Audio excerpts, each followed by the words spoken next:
The Cowboys have been on a season-long quest to find their offensive identity. We caught a glimpse of it in the fourth quarter against Green Bay 2 weeks ago, when Ezekiel Elliott rushed for 85 yards on 13 carries in the fourth quarter and pushed the Cowboys within 73 seconds of a victory.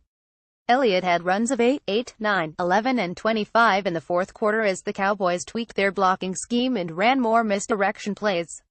More important, the Cowboys attacked Green Bay's defense between the tackles, where power reigns and speed doesn't matter as much.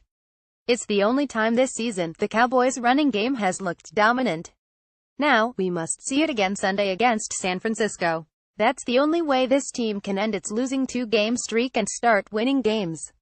I think we were definitely in a groove, Elliott said. That's the closest we looked like to last year. I think it's good that we finally kind of hit that stride. We just finally came out there and executed. We played to our ability. That's all that it came down to. Understand, just because the Cowboys finally found some success running the ball against the Packers doesn't automatically mean they'll find it against San Francisco. Elliott, who led the NFL in yards 1,631 and carries 322 last season, gashed San Francisco for 138 yards on 23 carries and a touchdown last season. This time a year ago, Elliott had 546 yards rushing, a 5.0 average and 5 touchdowns. This year, he has 393 yards, a 3.7 average, and 2 touchdowns.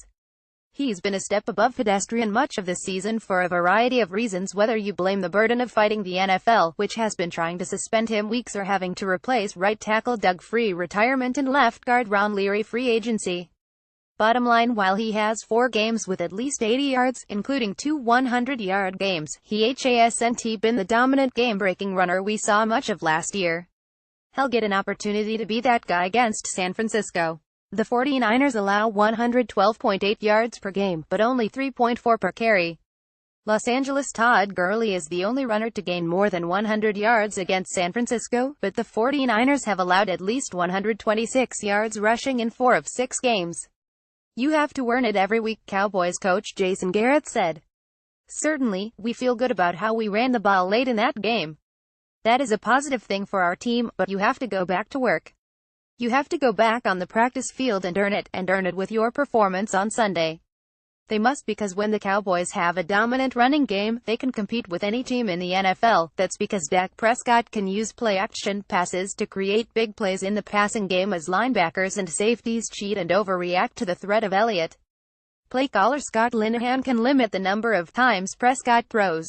It's no coincidence Dallas is 45 when he throws more than 36 passes and 110 when he throws fewer than 36. A strong running game also keeps the Cowboys' defense off the field, which means it's not exposed and it's fresh in the fourth quarter. The courts gave the Cowboys a reprieve when Elliott won a temporary injunction that probably keeps him on the field for at least another 2 games. They must take advantage of his presence by reclaiming their identity and running over San Francisco. Published 2 hours ago.